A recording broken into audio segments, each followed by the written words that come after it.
was like, oh man, he's gonna die in there. I said, we gotta get him out. Coloradans showing their true colors, running toward the flames after 3 cars crashed along 285 this morning. The adrenaline took over and I just did what I had to do. There was lives on the line. Tonight, they're being called heroes for pulling drivers out to safety, and now they're detailing why they did it. Plus, she was just feet away from that deadly shooting during a rally Saturday. I didn't go there with the intention of getting this. It just literally happened in front of my face, and I documented it. Tonight, the photographer that snapped these photos shares what she saw as the suspect's family attorney speaks out. And more money being allocated to the makeshift convention center COVID hospital that's never been used. 3 people are in the hospital tonight, but they are alive thanks to the quick actions of Good Samaritans. Several cars crashed on Highway 285 this morning and burst into flames. Denver7's Gary Brode spoke with some of those heroes who played a big role in getting those drivers to safety.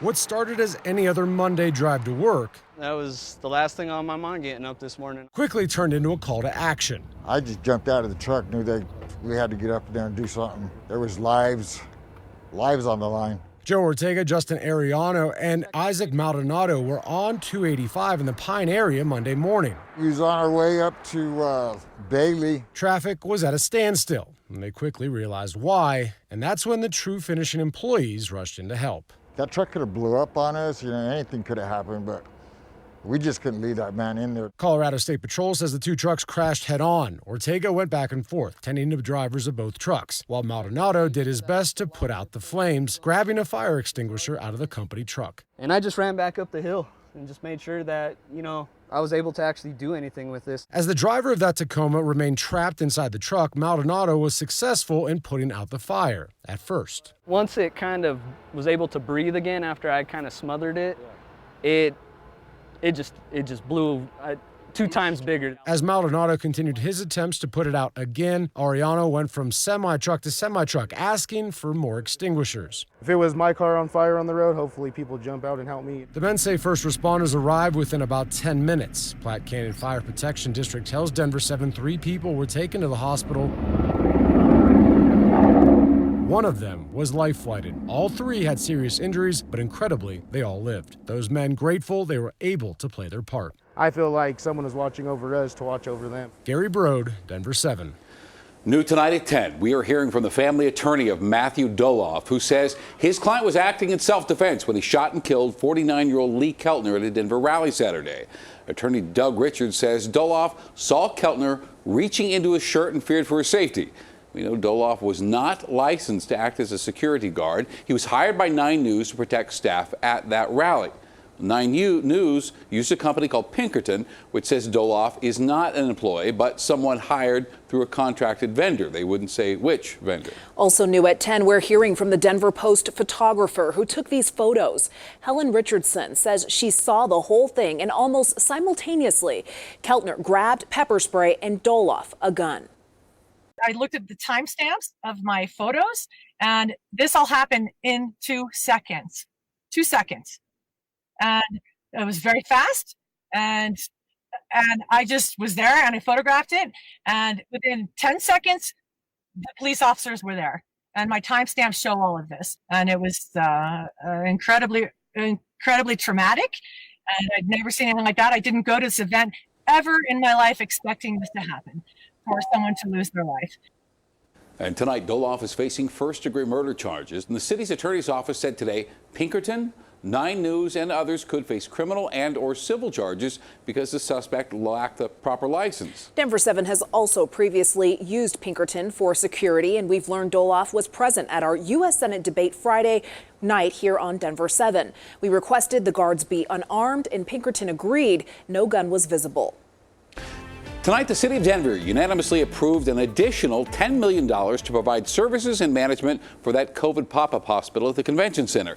Now, this is not taxpayer money. Tonight's decision will also keep that hospital up and running through the end of the year.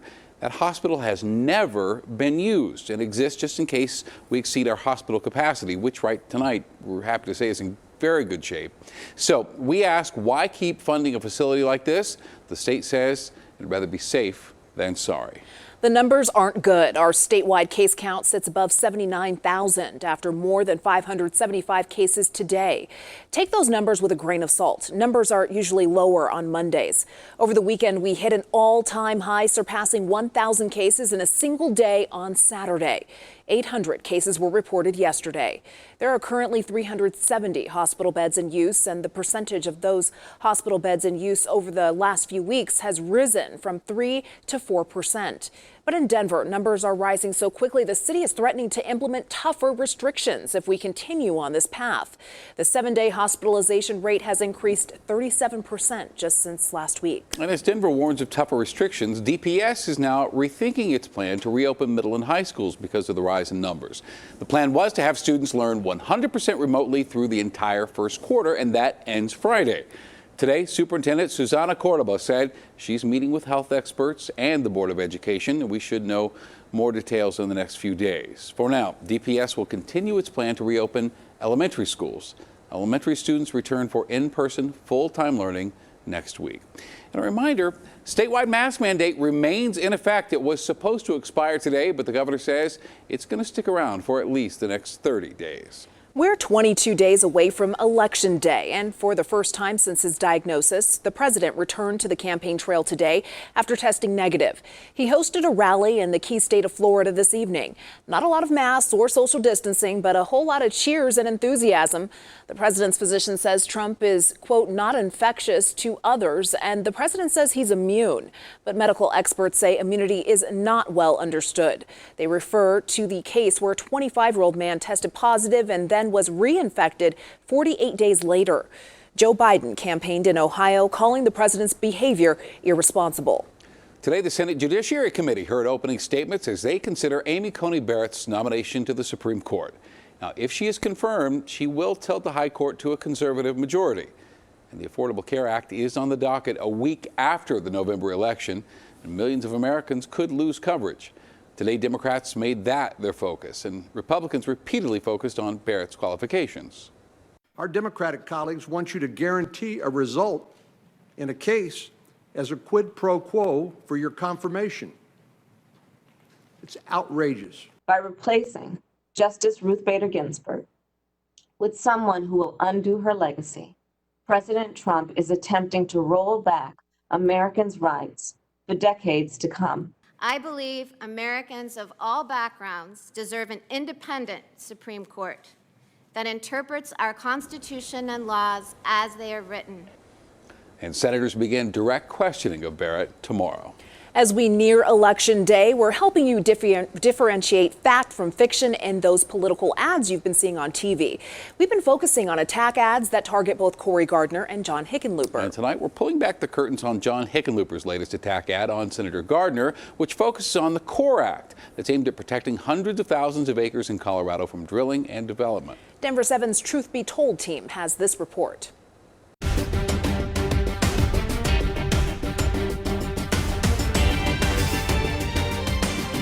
We've come together to protect this precious land from drilling.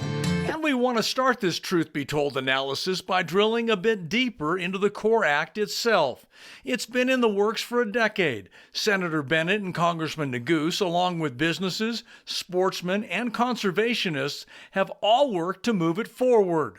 The goal, to preserve a little more than 400,000 acres of Colorado wilderness, from the Continental Divide to the San Juan Mountains. The House passed the bill almost exactly a year ago. Now it sits in the Senate Committee on Energy and Natural Resources. Cory Gardner also sits on that committee. The CORE Act is being held up by Cory Gardner. Cory Gardner lied to me. He said he would never get in the way of the CORE Act. And he said that he wouldn't block it, but he has. Truth be told, there is no concrete evidence Senator Gardner has actively blocked the CORE Act.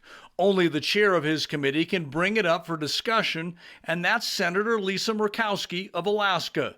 That's not to say there hasn't been pressure on the senator to press the issue, since the bill only impacts Colorado, including a recent ad in the Denver Post asking, "Where's Cory?" on the CORE Act, and the delivery of mountains of postcards to the senator in Washington urging him to support the measure. Probably the most broadly supported piece of public lands legislation for Colorado in a generation. Jim Ramey is the state director of the nonprofit Wilderness Society. He says the organization's efforts to reach the senator have been an uphill battle. Coming up on 2 years now for this Congress, we've been asking Senator Gardner to support the bill and to please help to pass it.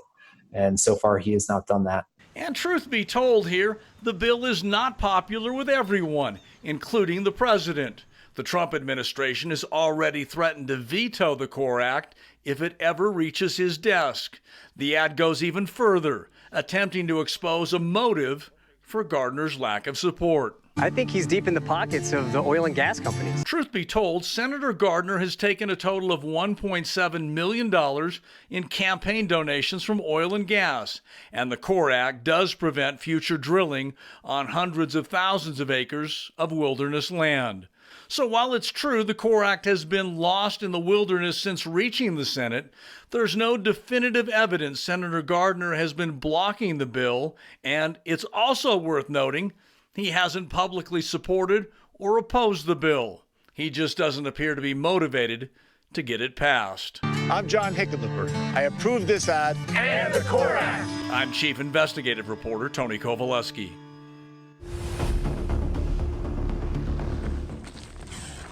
A trail run takes a dangerous turn after a mountain lion stalks a runner and is ready to attack. It's been a real useful service. Saved me a bunch of money.